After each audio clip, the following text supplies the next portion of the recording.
NAACP's BJ Hall and no dumbest bill in America. This is Mark Fisher with Mark and the Millennials. And the millennial joining me today is, of course, Christopher Hopkins, our producer on the other side of the camera. And welcome, everyone, to this podcast. We're titling it NAACP's BJ Hall because he's here with us. BJ Hall, welcome. Thank you for having me. Can we call it the 7025s? The 7025. So what would that mean? Is that the number of the NAACP our unit branch? Our unit number for our branch, that sounds weird. It's not a branch number. It's a unit number for our branch. Okay. But we're big on terms. So it's St. Mary's County. 7205. 7025. 7025 is the unit number for our branch. For your branch. And you are head of that branch of the NAACP in St. Mary's County, which is a county that has lots of water around it everywhere. Absolutely. In southern Maryland. Okay. And we brought you on this podcast because, first of all, I've met you on and off over the years, and we keep talking about this, and we've finally done it. Yes, sir. We'd like to have you back on more so that we can talk about this. This is the first time, so welcome everyone to Mark and the Millennials. We have BJ Hall here because we want to talk about some of the big issues that are occurring today and what the NAACP's role is in those issues. For example, so first up, what is the NAACP? The NAACP is our oldest civil rights organization here in the world, but at least in the country. And what we do is we focus on eliminating race-based discrimination. Okay. Right. So and it's really at a systematic level. So we're not trying to, get rid of racism. So we're not trying to brainwash all the races here, but if there's an issue inside of the government, and legally, the laws disproportionately impact some one race or another, then that's what the NAACP is for. So the NAACP basically, if they find something that they believe is racist, that like maybe exists in law or exists in right, or if there's like a school system that has a rule that impacts disproportionately impacts minority students, or if it disproportionately if it actually impacts the majority in a way, then that could be a case for the NAACP as well. So even though you are head of the NAACP in St. Mary's County, which is a county in southern Maryland, yes, sir. You actually grew up in Alabama. Roll Tide. And then you also spent some time with your dad in Detroit. Roger that. Okay. So you somehow landed in southern Maryland. Yes, sir. And you're head of the NAACP. What is the sharpest thing that you found, what is the most egregious thing that you found as a head of the NAACP in St. Mary's County that you thought, wow, man, this needs to change because honestly, that's my mission? Well, honestly, right now, it's like I think we have to figure out a few different things. It's like, because I'm a data guy. And I like to have facts behind the issues that I support. Good. Fair. One of the biggest issues that we have right now is tied to our schools, and it would have to do with the arrests. There was a year, I think it was 2 years ago, 2019, I believe it was. We had more arrests in our school than Charles County, and almost as many as Baltimore County. And it's one of those things where you sit there and you look at numbers like that, and it's like, how? It's like, we don't have that many students. And you start and you wonder why that is. What are they being arrested for? And then what happens to those kids after they've been introduced to the prison school to prison pipeline, right? And I know this is not a time for that, but no, I've heard this. We've heard this term before, school to prison pipeline, and it's an interesting term because it's very foreign, I think, to most people who are white. To hear it when they hear this term, and the great thing, podcast listeners, about BJ Hall is he's equally blunt as me, because like in the white community, when they hear this term, school to prison pipeline, what they think of is, well, they probably deserved it, Right. you know. But you know, people usually don't do. We don't do a lot of root cause on some of the issues, right? So we have broken homes. Forget about broken homes. If we just think about it from the school system, let's not, because I mean that's an easy way for people to just ignore a problem that we have in our school system. Okay. And when I look at it, I went to Great Mills to speak to one of the assistant. So Great principals. Mills is a high school. It's Great Mills High School. It's a public high school. Roger that. It's a public high school. Okay. And one of the issues that we discovered, a lot of the kids that were impacted, that had more interactions with law enforcement, these kids were failing academically, okay. And they were failing academically through middle school, and they continued in high school. A very long time they were failing. Correct. And yet they were continuing to be promoted. Social promotion. To the next. Exactly. Okay. And the thing about it is we don't have a system currently to properly to help them recover what they didn't learn in the year prior, even though we test them every year, so we know how bad it is. So we have a record of where they lost grade level, where they left the trajectory of remaining on grade level. So why is that? Why is it that? Because what you're suggesting is that the lack of performance in the public school system. Mm-hmm. And this again is a generality, but you gave the specific of a specific high school, right? Children who were Black, that it's skewed. Skewed more towards the Black community. You're saying, the prison. I'm sorry. School. I'm speaking about the arrest, right? So the data, okay. The data makes you look deeper into the issue, right? Okay. And so we'll say, so when someone makes it to prison, what you're saying is it was highly likely. When someone gets to prison, no. It was highly likely that they were failing in middle school and high school already. No. See now you're drawing a conclusion from the wrong side. Okay. Well, so what we're saying is it increases the probability of them ending up in prison if they have interaction with law enforcement during school, and so it's like So we have SROs. Yeah. These are school resource officers. I'm talking about arrest. So I'm not saying, oh, does he speak with his SRO? Is he in a DARE class with an SRO? I'm talking about the kids. So let's talk. Okay, so we have a 7th grader. Let's say, for example, he's Black. He's in the public school in St. Mary's County. The 7th grader is not doing very well in the school system, and I can certainly presume, if not almost like say with certainty, that causes a great deal of frustration with that 7th grader because they feel like, wow, I don't fit in because now I'm not like even able to perform at a basic level for whatever reason.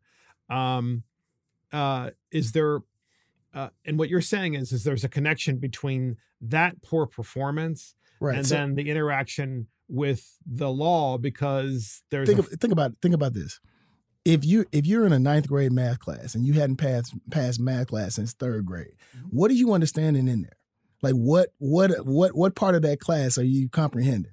So you're sitting in a class and someone's essentially speaking Greek to you. Okay. And nothing has been put in place to ensure that you can recover what happened between 4th grade and 9th grade, and they just expect you to sit there and perform and behave and just because you don't know what's going on. Right. And so fair enough. So then you start acting out in class and then you start. You don't necessarily have to act out, but it's one of those things where do you remember being a 9th grader? Yeah. If somebody gave you space and opportunity for you to just kind of let your mind wander, what happens there? Oh yeah. And it's not necessarily about them just kind of drifting to. So why are the public school systems then? So this is really important, okay? Because middle school in particular is particularly important with a lot of development. So let's say you're in 7th grade. A lot of things are happening to your body. You're in 7th grade. A lot of things are happening to your mind, and your mind's wandering, and all these different things. You're failing, but you've already been failing for, maybe a year or two before that. Why is it that the public school system is then letting those children and promoting those children to the next grade saying, hey, we know you failed, but we're going to send you on anyway? That's a good question. So that is a systemic failure. Exactly. Okay.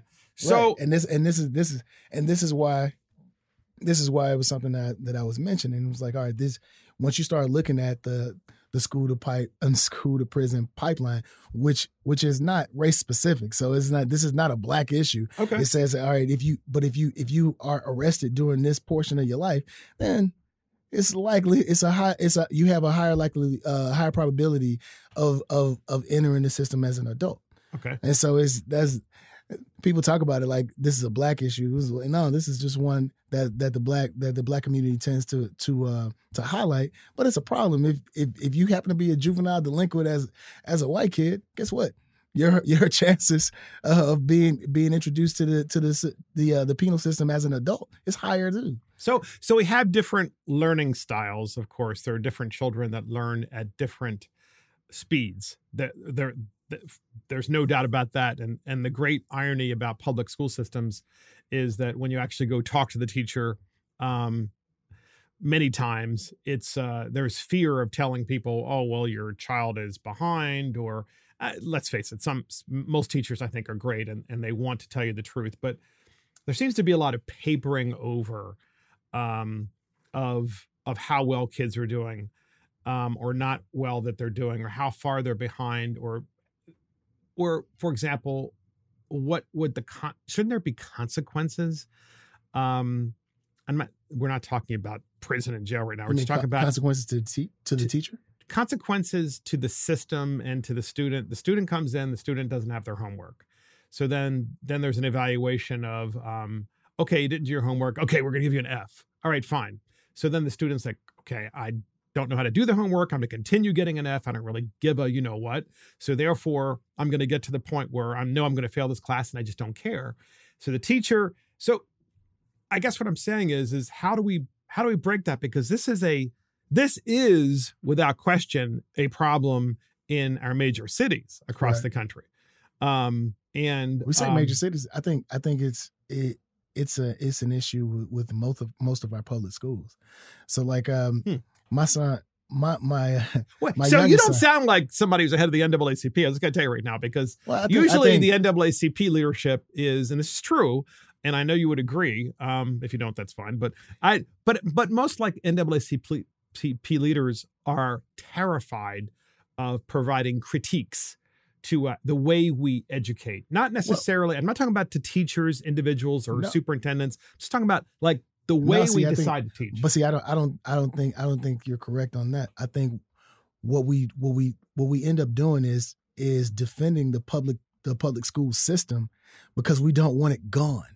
Because that is how most of our kids are taught. Okay. And so if you take that away and if you make it worse than what it already is, now you're impacting the way that our kids learn. Okay. And so we have to defend that. So what resource. You're saying is there's fear in the NAACP community, if you will, that by criticizing the school system too much, it might go away. Well, see, no, I think you're not involved in the conversations where the critique happens. Okay. So what we meet with our superintendent on a quarterly basis, and we have lists of issues. So give me an example. Where we walk through curriculum issues. Okay. Where we're saying, hey, this needs to be taught better. Looking at college readiness.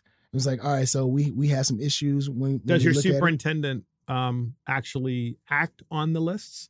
Actually, especially now. So we're it's like I hate to defend our superintendent, but Superintendent Smith. Well, give me an example. Dr. Smith is actually a really good partner to have. Okay. Because give me an example of something that you said you wanted improved and that he acted upon. Well, right now we have an issue, and this is not necessarily specific to academics, but it goes into how you can earn a living wage later.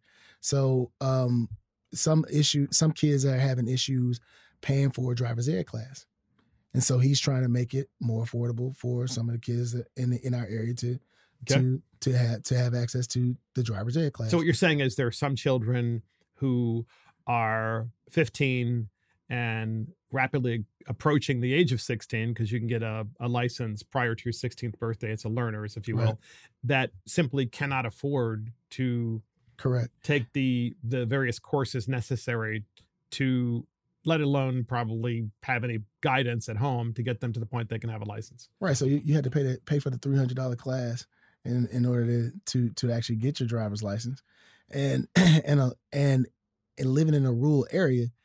You need a car. You need a car. Our public transportation system is not set up for it. Yeah, you need a car. Yeah, you got to have a car. And so, see, my first car was a Pinto. And for anybody that's out there, if you know anything about the Pinto, the Ford Pinto, if you hit it in the rear, it blew up because there was so my father paid $80 for a Pinto because he was actually in the auto body business, and he says, "Here, Mark, here's a Pinto. You can drive this." I'm like, "What are you telling me exactly?" Good luck, son. Dead. Good luck, son. So, okay. So you're talking to the superintendent by saying, okay, well, you have all this money in the public school system because you get the lion's share of the county's budget, or at least half of the county's budget to run the system. Can you assist those who cannot afford to take the driver's test and or take the schooling required to learn how to get your learners who otherwise would not be able to do it? So that way they don't feel like they're being left out. Right. And then we also have members from our education committee that are a part of curriculum reviews and stuff like that. So, I mean, we're becoming a lot more. Any concerns about the curriculum, about some of the crazy stuff that we see going on across the country? You know, the curriculum stuff, I mean, that you see? You just want to jump in there, huh? No. I'm just curious. Don't hit me with some of these. We're getting there slowly, podcast listeners. We're going to have some fun. You're going to ease into it. No, how about in your county? I mean, to be honest, I'm just bothered because we're still hurting in the basics. Mm-hmm. It's like we keep on having all these arguments about things that have nothing to do with reading, writing. Thank you. This is what I always say too. But my thing is like, if we can just focus on getting those things right, because we don't do those well.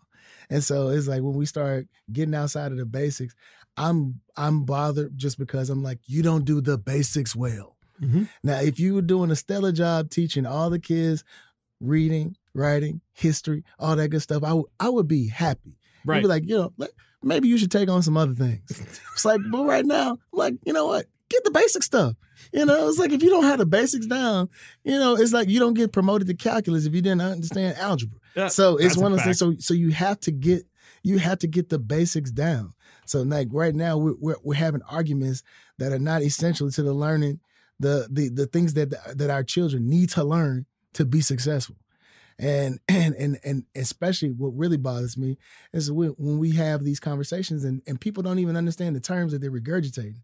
It's like we hear these things and they're popular on the media, and it's like, this is what they're doing in their schools. We're like, did you see it in your school? Now, and the funny part is, in Maryland, some of the things are happening, but you never see anybody pull out a specific example. And it's like, I have examples where there's some problematic things that are tied to our curriculum, which I will not get into because I'm mad because I'm like, you know what? People that are having these issues, if you just pulled out stop having a conversation around the issue. Let's just be direct. I would pull out this form and say, you know what? This right here, this was sent home to parents at a sixth grader's parents, and they gave this to me. This is a problem. But when we sit here and start using terms that we're not familiar with, talking to people who are not familiar with those terms either, it just becomes an argument that gets us nowhere. How about a school dress code? Should there be a school dress code? Well, see, I'm from Birmingham, so we had a gang problem, so I'm okay with school dress codes. We had uniforms. So that's what I mean. So we had uniforms. So I'm okay with that. So in the public school system in Birmingham, when you were growing up, you actually had to have a uniform. Yeah. What happened if you didn't wear it? You weren't allowed in, right? Okay. It was a requirement. Like you. I mean, look, I asked this because, and of course, podcast listeners and the millennial over here, Chris Hopkins, could say you're racist, but it's like, what is the deal? Okay, you don't dress this way. I know that. So podcast listeners, BJ doesn't dress this way, but what is the deal when you see these guys and they're wearing you can see their entire butt. They're wearing underwear, but their entire butt and their pants are all the way down below their bottom butt cheeks. and then they're walking into, you know, a Wawa or something like that, or a convenience store or 7-Eleven, and you're just like, why? And by the way, and we're talking about like 14-year-olds, you know, 15-year-olds. I mean, since you have a podcast, I'm assuming that you are on social media because you talk about tweets and yes, we do. Indeed, we do. All the social media platforms. Have you seen some of the role models on there? So there you go. So that's a bad idea then, right? Mm-hmm. This is part of the problem is our youth are they're thinking this is cool. And the problem kind of goes is deeper than, see. I want to hear it. No, this is important. See, now we're going all different places. I thought we were talking about school. Now we're talking about dress code. But this is part of school because dress code in school. Well, because the dress code in school. If you're not being taught at home that showing your buttocks with just your underwear and wearing your pants all the way below your butt cheeks, so basically showing all of your goods, if you will, at the age of 14 out in public is not appropriate because you're for whatever reason you're not being taught this. Then, but you don't. My point is, maybe public school is the place that it needs to be taught by having uniforms. Hold up. So one thing, I'll say this: you don't know that it's not being taught at home. So you don't know that. So because maybe it is. It could be because you mean mom and dad don't see them walking out the door with their butt like hanging out. You don't remember those people that used to have multiple outfits and used to change on their way to school or change before they went to. Well, today we call them trans, but yes. Oh man, see now I didn't say that. It was like, please don't edit I didn't say that out. We're getting to that. We're getting that podcast. But it's one of those things where someone will, I know what you're saying. Kelly Bundy. You remember Kelly Bundy used to dress a specific way after Al was gone? Okay. And so her outfit was a lot more provocative when her parents weren't around. And so the thing is like just assuming because you see them out there in the streets like that doesn't mean that they walked out of the house that way. Okay. And it's not being taught that way. So so what you're seeing is them out of the supervision of their parents. Now, if you see somebody walking next to their child and their parents are down, then you can make that judgment call. But now you're just making assumptions based off of little to no information, except for the fact that you see a butt. Now, let me ask you. Now you've been asking. No, so what would the dress code look like? What would you? Hold on. Let me give you a good story. And by the way, you know one of the reasons why we can't have dress codes now in public school systems. So this is what's fascinating. Man, I got ADHD, man. If I don't get my point out, I'm gonna lose it. This is why we have this is why our podcast listeners, this is why the fabric of our society is just coming apart, because there used to be a common bond between all Americans. By all Americans, I'm talking about everybody, where there was an understanding that you don't walk into the store or out in public, dressed that way. And most definitely you don't go into school this way. Okay. Now, the problem now is that how do you tell the 14-year-old boy who's got his butt hanging out and his underwear is showing and all that stuff, and basically is almost below his crotch. He's going into school, public school. How do you tell that boy, you have to abide by our dress code, whatever it may be. And then at the same time, have another dude come in identifying as a woman.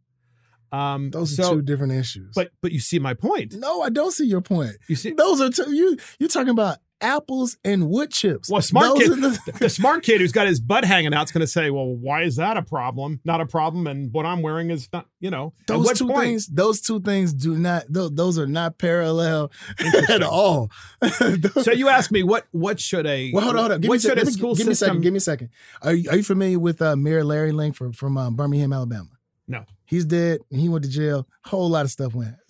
But he was a very progressive. On the. How did a progressive get elected to Birmingham, Alabama? Goodness, man. See, this is what's wrong. Now adjectives just mean something that they're not intended to mean. Okay. What he was doing was helping us advance from one century to the next. Okay. So all right. we were essentially. I hear you. So we were moving from like the civil rights era into the modern age. Okay. So he was helping usher us into helping us grow economically because we had been so depressed because of the steel industry. Okay. So Birmingham is kind of like was like Pittsburgh, and I'm not sure if you know anything about the steel industry, but one of the processes used to forge steel, the Bessemer process was designed and started there in Birmingham. Okay. Bessemer is a suburb of Birmingham, whatever. Okay. Shout out to my people from Bessemer. So this mayor, mayor went to prison before he got caught up in all that. Now, the progressive mayor went to prison. So he went to. Goodness, man. Can I take the word progressive back? No, but no, he was about moving forward. Can I say moving forward? Trying to lift up the city. He's trying to lift up the city. That's cute. Do you know about my nonprofit? No. Reach Back and Lift. Anyway, that's another thing. All right. So he was the mayor at the time. He was the mayor of Fairfield, Alabama, and they actually built an amusement park. And this was, sagging is not new. This is something that's been going on in areas for a very long time, for decades. Okay. And so it was an issue in Birmingham back then. He actually had a dress code at the amusement park. No way.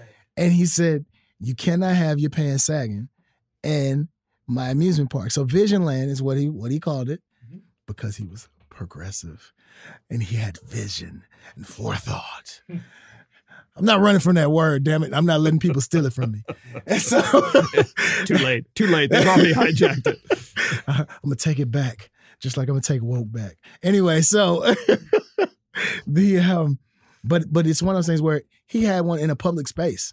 It was like, and he said, if you do not conform to our dress code, you can't come into the amusement park. Exactly. Wow. Yeah. So that's where you're supposed to be having fun. You had to pay to come in there. So did the city own the amusement park? You know what? I'm not 100% sure. But okay, so nonetheless, he made this standard up. Correct. And so were people angry at the standard?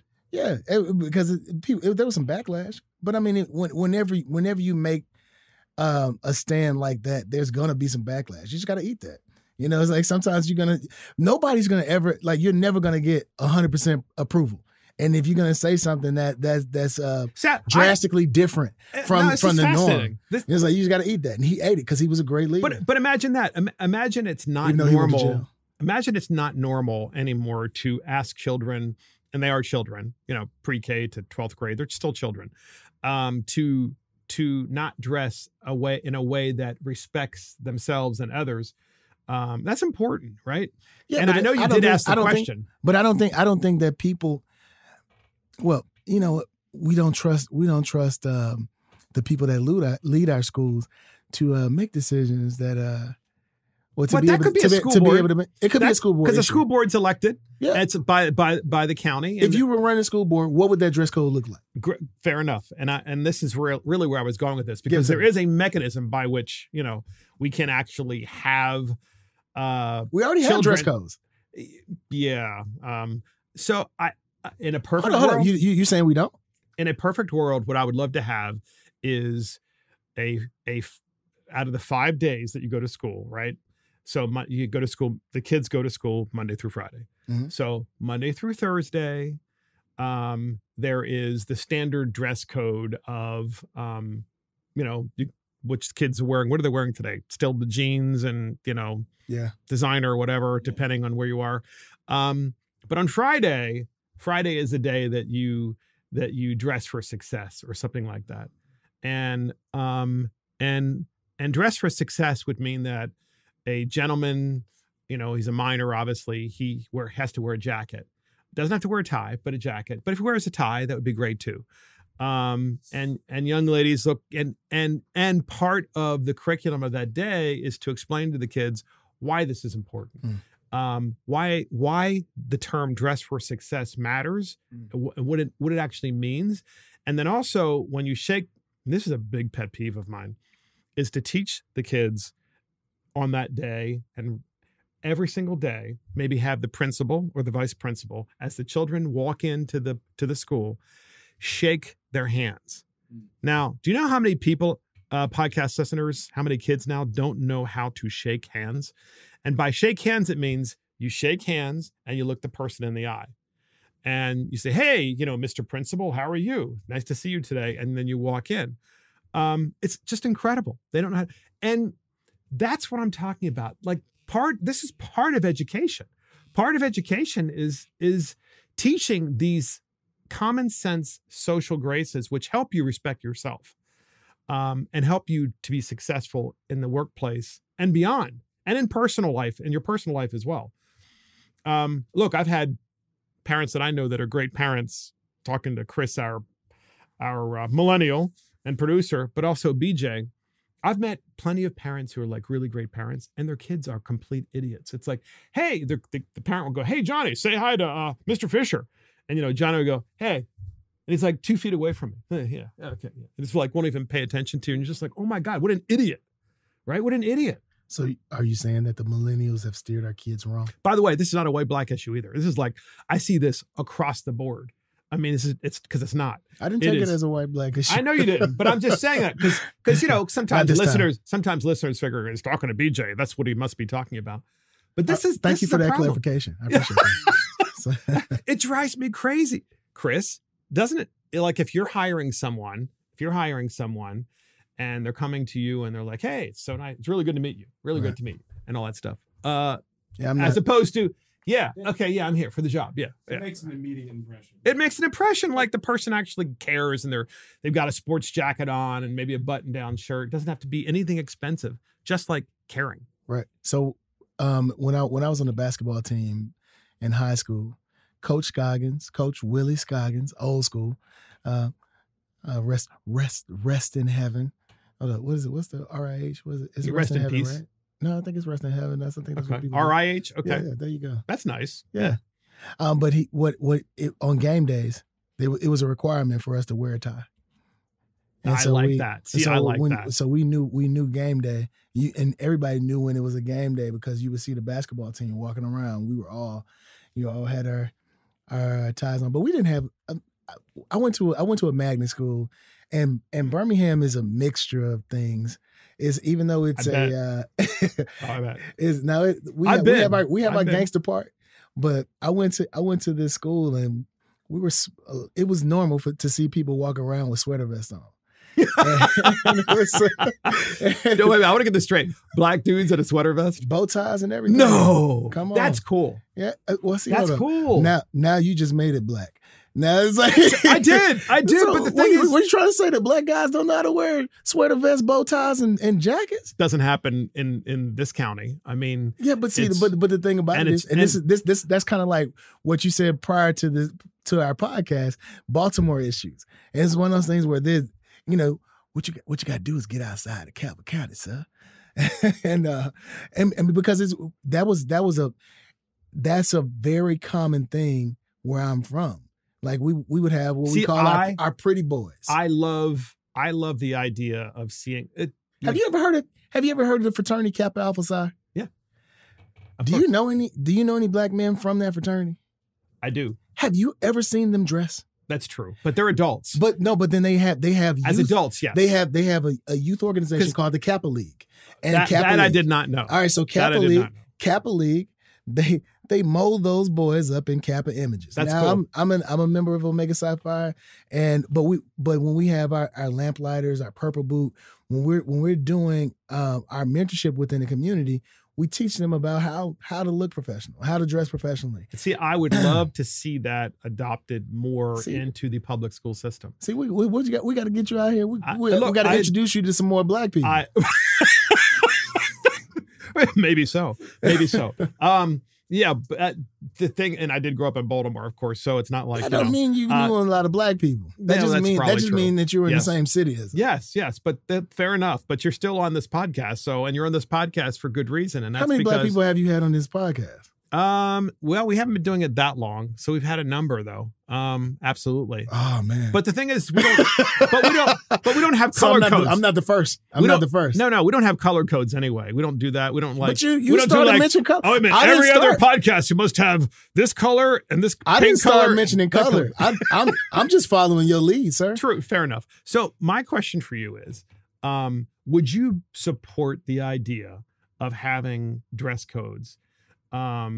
I like dress codes. More strict dress codes rather than the current dress codes. I told you I'm for uniforms. Okay, because that's huge. That's huge. Because the thing about it is I don't think that. So I grew up in gang culture, and we see some of that reemerging, right? So if you see a lot of that, a lot of that can be eliminated with not. You can identify things faster. There are some visual cues that you can eliminate using uniforms. Okay. And of course they'll highlight it using some other things. And we got clever. And when in Birmingham, people, had some they accessorized to make sure you understood what they were. Okay. But it did cut down on a lot of things. And I think that it kind of like what you said, it made it obvious to everybody, because if we're all wearing blue and white, then all of a sudden you're wearing all these attachments. And I mean, that makes good sense. This is important. This is an important conversation because it's so interesting that in 2022, some of the really basic things, the really simplest of all simple things that we could do to improve public education, we don't do because people are afraid of having the conversation about things like dress codes. And I don't think people are afraid to have the conversation. I think the problem is like when we start, just like almost any controversial issue, we live so far apart. It's one of those, we're yelling, and we have a mediator in between that's playing a game of telephone, and by the time the message gets to the other side, it's like they hear a different message. We're having two different conversations, and so I don't think that, like, I've never heard someone say, you know what, we don't need to have a dress code. It's like I've never heard that, and I have. Well, but part of it could be in the messenger. So it's like it's you. So it's like you have a Chris, it's me. Well, I mean, but I'm just saying. I mean, like you saying you making a suggestion carries a certain amount of baggage with it, and so there's an implication that people may receive that you don't intend. Okay. And so you have to realize that sometimes you're just not the best messenger. And so it might not be the conversation. It may be the person starting it. So let's run with this. So then who would be the best messenger? So for example, if there is a problem and the problem is skewed, while the problem may exist in one household or another, but if it's skewed more so in one community, right. Okay, then who is the right person to have that conversation? Well, I think one of the reasons why that one is not high on is the one reason why people are not having that conversation is it's just not high on the priority list. Okay. It was like there's so many other things that people are worried about. So if you come here talking about dress codes, like, man, we got some curriculum issues. It's like we got kids that are failing math since third grade, and you worry about what they're wearing. It's like let me just get them back to grade level. So why not then? And this is a huge issue with me because of the crappy public school that I went to. The system. What school is that? Go ahead. So remind the people. It was Lansdowne High School. All right. And where? Baltimore? In Baltimore. So Lansdowne Middle School, Lansdowne High School. Who else went there? The Speaker of the House of Maryland went there. Yes, she did. So hold up, were y'all there at the same time? She's older than me by I think 12 years, if I'm correct, man, thereabouts. I didn't mean the answer to ask would be question. no. That's okay. It's okay. But here's the thing. Go ahead. Back on the subject. Why, when you go to a really crummy high school and you realize, wow, I had a lot of friends who went to private Catholic schools. There's no way my parents could have afforded that. And or some other options. There are other independent schools which were not religious based in Baltimore, Gilman being one of them. I mean, let me tell you something. If you went to Gilman, you're going to get into a great college. And there's no way that you would be allowed to fall behind because the resources there were so robust. And the teacher to student ratio was so small. My point is why not have the money follow the student? In those school systems where the systems are failing, the children, why can't this happen like yesterday? But you're making the schools that are already bad worse, and I get you. You're saving some people, but you're making. So that's the argument that I hear. Yeah. This is not a new argument. I hear this argument. But the thing about it is, I'm okay with the program if you actually blew the whole thing up. Okay, so let's talk about this. Require you have to rebuild it. All right, so you can't just adjust. So let's say that there's an allocation of $25,000 per student. That $25,000 follows that student, no matter where that student goes, and but you got to rebuild schools. And what your point is, and this is important because I'm actually going to restate your point in a way that's even more convincing. Your point is that the top tier students in that system are going to immediately seize upon the opportunity. Absolutely. And they're going to get into great private schools, leaving behind the worst of the worst. The ones that probably need those better schools. So in those particular situations, you have various tiers, and it requires, I agree, it requires mentoring with the parents too, because a lot of the parents don't have sufficient understanding of what you're trying to help them with. So for example, some of the students might be better in a military school. And by that, I'm talking about, starting, because they have boarding schools for military starting in 6th grade all the way to 12th grade. These may be the kids that are already involved in or slightly thinking about getting involved in gang violence or gangs, not even violence, just gangs. I thought you were going to say thinking about getting involved in the military. Man, you caught me off guard with that. But that would be great if they did. But then there is that other group that's kind of in between where they are 100% capable of doing work at a high level, but for whatever reason have never applied themselves. And in that particular case, those students, maybe the best place for them might be a religious school or a charter school. And so I agree with you. It's not an easy thing to solve, right? But what we're doing now isn't working. Correct. But the thing about it is, nobody's brave enough to say, hey, we got to pull the clip and throw the grenade. Thank you. That's what I've been saying this for a long time. But that's the only way that you fix it. Right now, all we're doing is giving the facade giving the impression that we're continuous improvement. We're pushing for continuous improvement, and we are pushing for continuous improvement. And to be clear, we're talking about blowing up those school systems, the systems that aren't working. No, you need that are systemically not working. But the problem is, in order to make that work, you would have to blow them all up because at the state level, because of the way the math that goes into it. That's why education should be local. That's why education should be local. There should be, and this is what I've been saying for years. Though. Oh God, trust me, it's not. I was on the education committee in Annapolis for 4 years. I had no idea it was as bad as it was.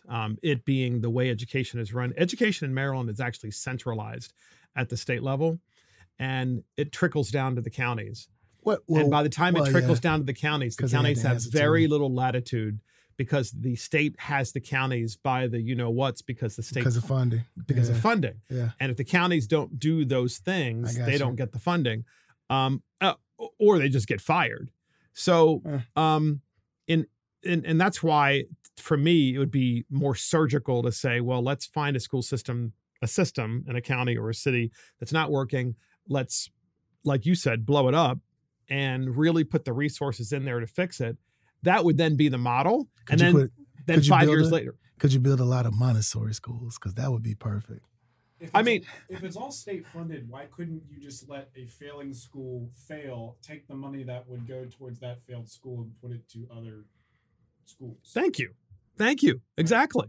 I mean, logistics. It's like, look, that sounds good. The school that I went to, and this is why this is important because a lot of things never are what they seem. The school that I went to, the high school that I went to, and it started actually in middle school. It was really right around 7th grade when I was in middle school, and my middle school was brand new. It didn't matter, how nice the building was. It was still a big mess.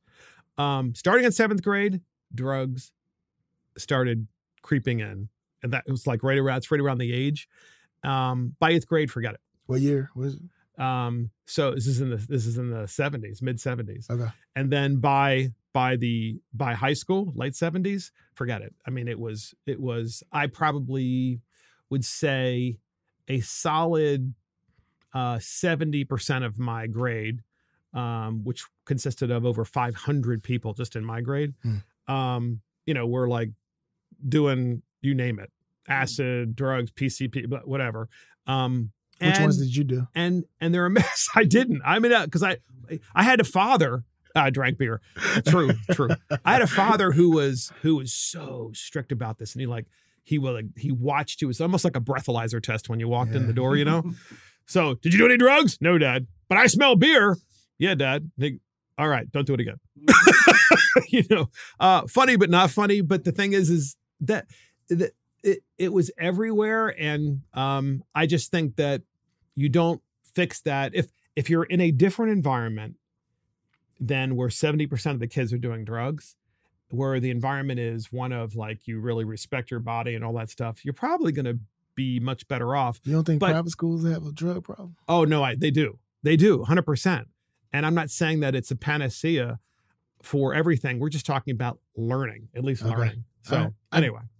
So I got a question. So I want to move up. I want to move on to our next subject. I'm having fun. I like tangents. I know. This is good. I like tangents. So you mentioned something about gun violence. I mean, about gang violence. Gang violence. That was interesting. And because I've never had an opportunity to have a conversation like this with someone like you. What does that mean, BJ? I know. No, I'm not going to address that. We're going to skip over that. But so because you talked about kids around the age of sixth grade or whatnot, making choices to join gang life. Now, how do you think that process goes? In my school, are you familiar with? Have you been exposed to any gang life? Just to be fair, in my school, what I was referring to was drugs.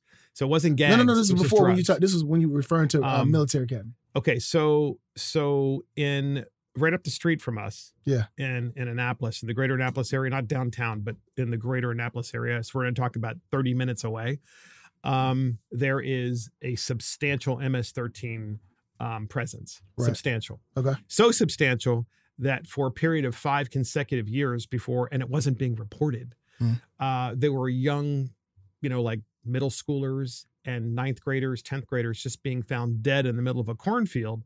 So podcast listeners, if you drive like 15 minutes outside the city of Annapolis, which is the state's capital, you'll run into, depending on which direction you drive, but certainly most of the directions, you run into a cornfield or soybean field. And MS-13 was very active there, and the news media was not reporting it.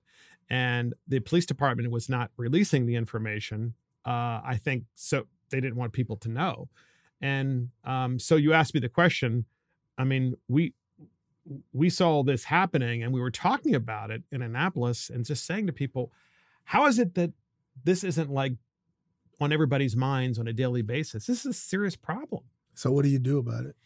I think you need to identify it, and you need to remove people from those communities that are most likely to be vulnerable, and to give them opportunities to go to potentially boarding schools, to get them out of those communities.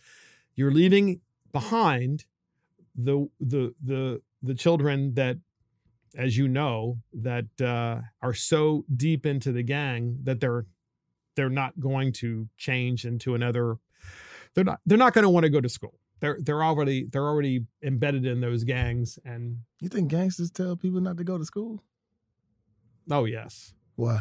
Why do you think that? Because I think they're busy. I think they're busy engaging in dealing with drugs and dealing drugs. Who they selling drugs to during school hours? Oh, okay. Well, they're look. That's a detail, no, that's an insignificant detail to the conversation. Well, no. So so this is me trying to get a better understanding of how you think about gangs. What you think about gangs? Because I guess that's how I see them. Right. Because that's the one that is most likely to affect. And by the way, it was starting to permeate into Calvert, and then we had. Why does that matter? Calvert County being the county that I live in. Podcast listeners. So there is a beach. On the Chesapeake Bay, and it's a public beach. You have to pay to get in, but it's very inexpensive. And there was a point at which there was a large presence of MS-13 there, and we started having issues. And I said to everybody, I told you, it's a county right next to us. It's only a matter before it comes to our county, and there we have it. And but what did Did y'all have any violence associated with it? Yes. Yes. In Calvert County? Yes. It was MS-13? Yes. Well, where? Right on the, it's right. I don't want to disparage the beach, but it's on a beach. It's public. Oh man, all right. So this is another conversation. Yeah, we need to come back. We need to talk about which we will, podcast listeners. So anyway, I wanted to ask you, BJ, this follow-up question to our overall conversation. Since you're head of the NAACP in St. Mary's County, does Martin Luther King Jr. in 2022, does he still matter? That's a question I had on here. I gave you the question in advance. Yeah, no. But it's funny because it's one thing when you read it. I looked like that when I read it. It's like, what? It's like, is this a real question? It was like, are there groups of people having this discussion? It was like, does Martin Luther King matter? It's like, all right, so does Abraham Lincoln matter? Yes, of course. Okay, well, George Washington matter. What is it when you think of MLK in 2022? What do you think of? Well, when I think about him, I think about the Civil Rights Bill, right? So you think about a lot of the legal changes where African Americans could legally have the rights that the majority of the people had in the country. Okay. And so that's kind of a big deal, saying that now, we finally got the rights, afforded to the rest of the well, not, I can't say the rest, the majority of the population, according to the Constitution. I think that's a huge deal. And when we think of the NAACP, I say we, I think all people, they really think, primarily of MLK, Martin Luther King Jr. in many respects, just because I know. Okay. No, I know he wasn't. But he worked with him, though. He did. Yeah. But so my question for you is about this, because this is important to the podcast listeners, and I think it's important for like the conversation that brings people together.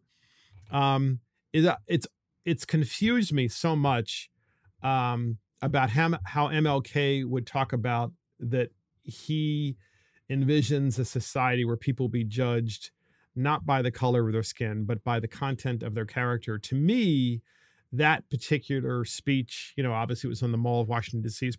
Washington, D.C. is probably one of the greatest speeches ever given. Right. It is.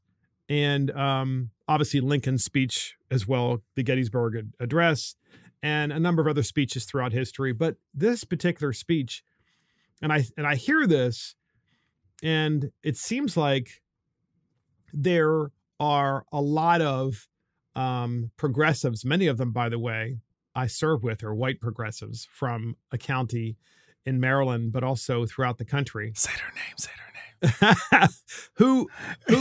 who would rather judge people by the color of their skin. What do you mean by that? They see everything through the lens of the way people look versus issues. I had a great mentor. Here's where I'm coming. I have a great mentor in the political space, and her name was Elizabeth King. And she always said to me, all issues are people issues. Mm-hmm. And I said, I don't understand what that means. This is when I first ran. And she goes, well, it doesn't matter about the way people look. She goes, you will be able to get people to engage, support you, and vote for you if you treat everyone as if all issues are people issues. So some people are going to come and ask you to help them with their tax returns. Some people are going to come and ask you about an issue they're having with the state. Some other people are going to ask you with respect to an issue they're having with zoning or the dog next door or the pothole in front of their house. Those are people issues. Mm-hmm. You deal with people on the people level, on the people issues, and nothing else matters. To me, that's what I heard when MLK was speaking. And for some reason, I feel like there is a large part of our country being led primarily, this is my view only, okay, being led primarily by the Democrat Party, who is trying to return us to all people, from all people or all issues are people issues, back to all issues are based on the way you look. Well, you know what? It's interesting that you say that, because when I hear all issues are people issues, that means including a race issue is still a people issue. And so I don't think that that's negating the fact that we have issues that impact impact us based on race, I think that even those issues also are issues with all people, right? So issues for all people. Now, I understand. Do you see all issues like, for example? Hold on, let me. Do you see all issues that way? Hold on, let me say. I'll say this. I love Martin Luther King, but I'm a Malcolm guy, right? So Malcolm used to say this thing, right? You have liberals and you have conservatives. They're playing a game for power, and they use minorities as the ball. And so it's one of those things where we have these conversations around racial issues, and it's political conversation that really has nothing to do with who cares about what, but it's for political power. I think that we try to manipulate the emotions of certain groups of people using rhetoric that they think people might like. And so let me ask you something. If using America's oldest cities as an example, okay, for example, using Philly, Baltimore, Detroit, where you lived for a while, these are older cities, legacy cities, Chicago, New York. Using these cities as an example, how is it possible then that they have been run by the same party like nonstop, and yet like nothing has changed, except in most cases it has gotten worse? Do you think the elected officials do the elected officials run your city? But run a city like Chicago. You think the elected officials are the ones that run it? Who's running it then? I'm being honest. I don't know what you're referring to. I think the money in Chicago runs the city. I think that politicians have people to answer to, because you don't win a race in Chicago based off of being cute and so what you're saying. So what you're saying is that that there are benefits to be received by, let's say, the rich and wealthy in a city like Baltimore by keeping things worse. No, making things worse. No, I think things awful. I think that a lot of people that make the decisions that are intended to help the city don't consider, don't have an understanding that. I think that there's collateral damage that occurs that people don't consider. So unintended consequences that occurs when people are making decisions. I don't think that there's a person that's sitting there saying, you know what, I think that we need to make sure that the people that are worse off need to be there. It's like, I just don't think that they're properly considered when they're making. Now, this is a good point, because interestingly enough, Chris has heard me talk about this before. I know we're almost there.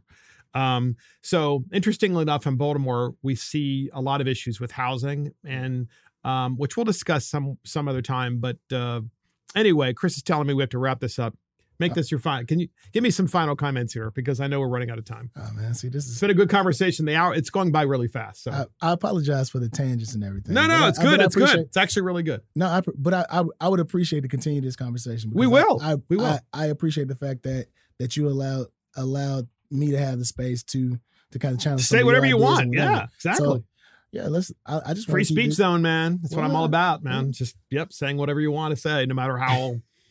If I could just give, I might disagree. If I can give more than 30 minutes next time before that.